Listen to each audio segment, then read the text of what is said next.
how many times have you told yourself you're going to read a book, but you really didn't? Well, reading is a very, very important skill that all of us need to invest in. Why? Reading really helps you.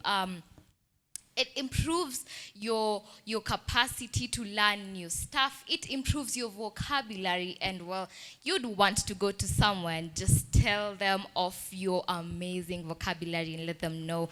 Yeah, and today we are focusing on a book called Self-Care, and Rachael and Anyona will be doing the book launch, and let me take it to my co-host Cynthia, who will be doing most of the introduction. Welcome.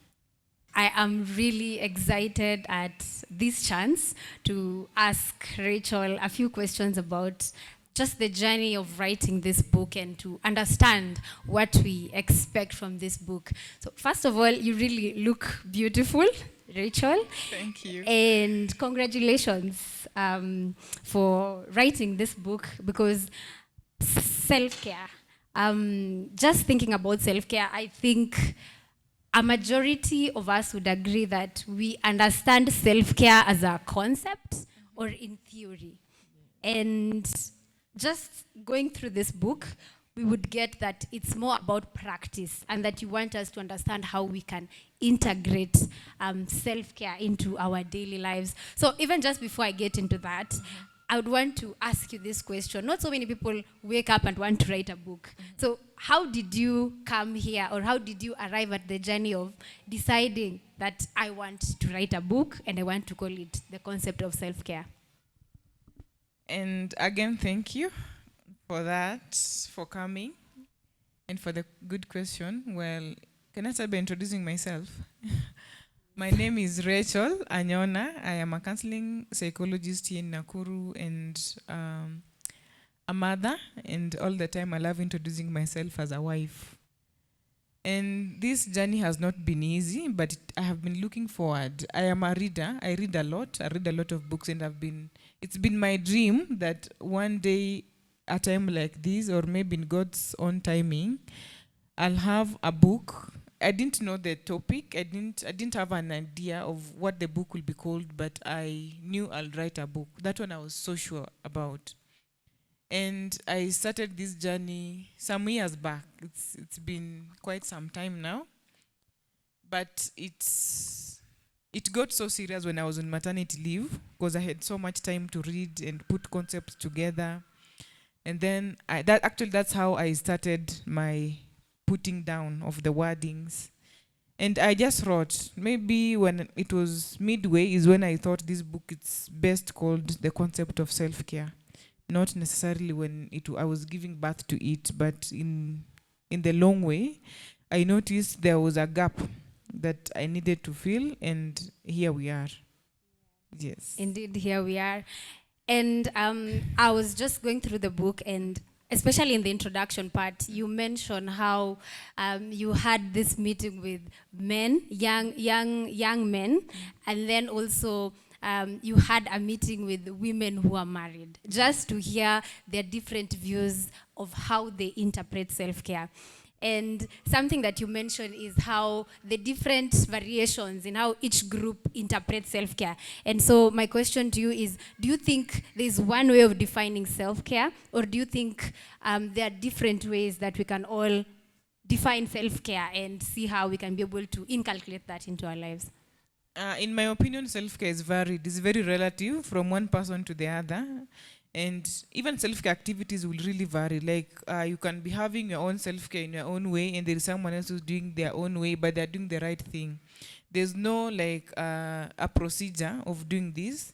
It is a free will, but at the end of the day, it's going to make you feel better, to make you a better person than you were, like maybe a minute before that.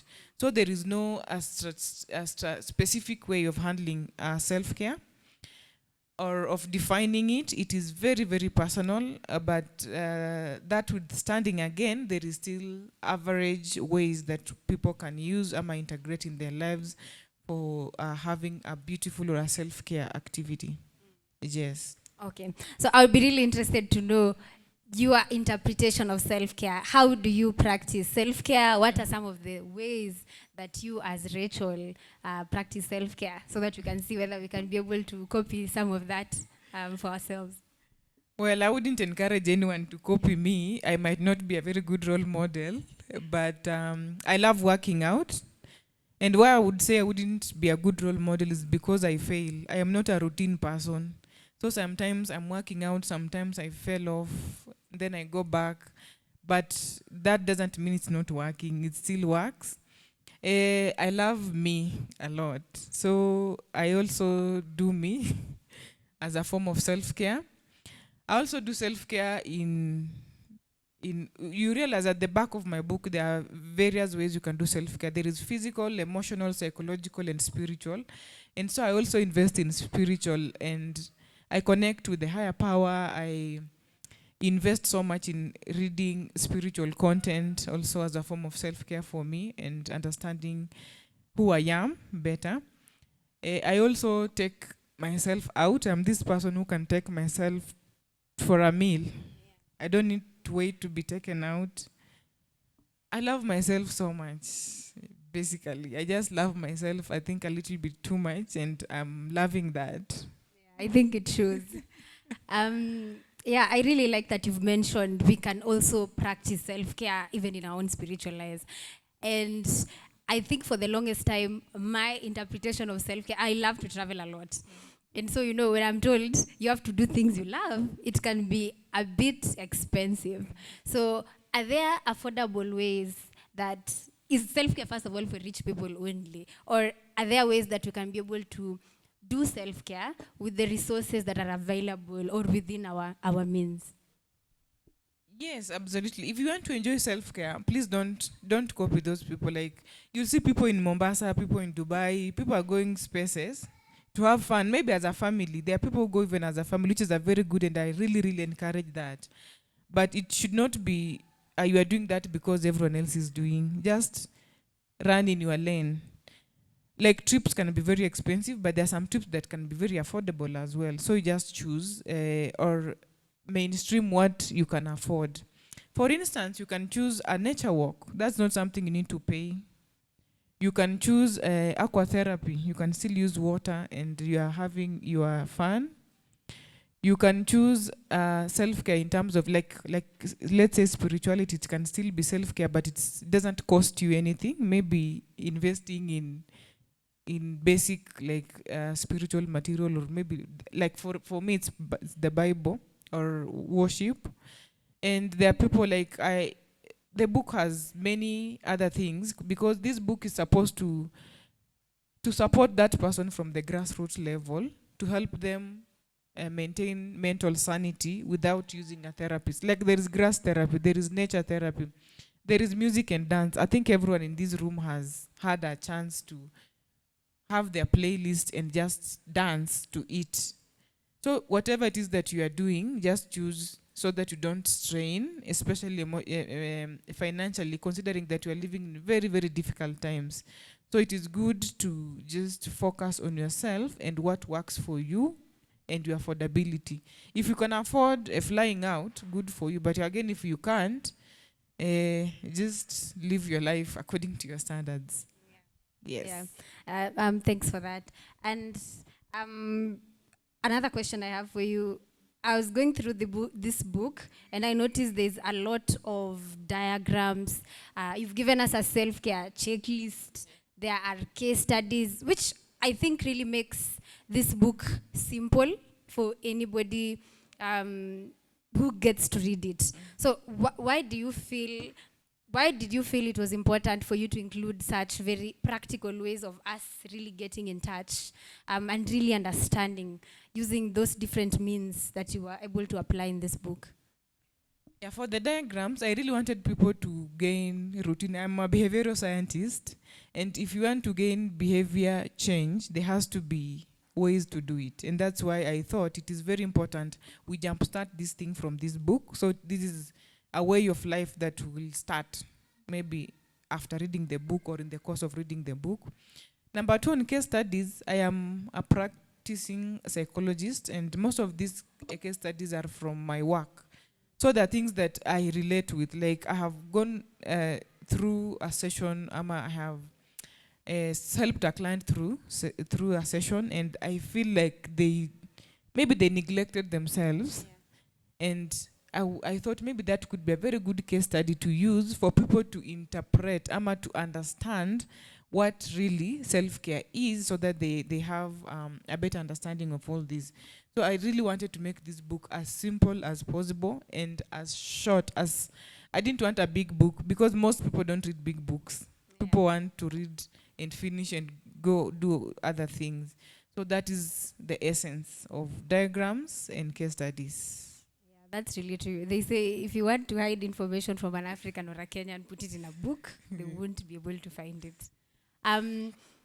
Another question that I have for you is, so in general, what can you say readers expect from after completing the 100 plus pages? So what is, and in summary, that we should expect from this book? I'm expecting that there'll be a change of lifestyle. There'll be a change of behavior. Of course, from worse to better. I don't expect that you'll retrogress. I'm expecting that people will be willing or looking forward to getting another book or reading something, another material. It is just improving your ways of life as a person, especially mentally. This book can be a way of mental health support, though it cannot replace your therapist, but it can be very important in making sure that you are mentally sane at these times when things are all over the place. Yes. So, do we expect another book from you in future after this? It's a very small book. So, is it something you still want to keep doing? Yes. I know it's not what you do that defines you, but what you keep on doing. So I cannot take up the author title with just this book. I am looking forward to be doing another book that's already in the pipeline, and I want to do another book on parenting. I know parenting rule stipulates that if you have not raised 2 teenagers to adulthood, you don't know anything about parenting. But I want to take that bull by the horn, and maybe next year, at a time like this, maybe or most likely, something else will be on the table. Okay, we hold you to that. Yeah. So maybe last question. So where can people find this book? The viewers at home. Do you have a place where they can be able to find you, so that they can be able to follow up on where to get the book? Yes, this book will be available in all Nakuru bookshops. It's going to be distributed. And you can as well book it or call for it on Facebook. We have a Facebook page that's very vibrant. It's called Amsowel Counseling Center. Just inbox there. And I'm sure people are following us even on YouTube at Rachael Anyona Psychologist. We'll also be putting bits and pieces of this discussion on our YouTube channel so that we just get to reach to more people.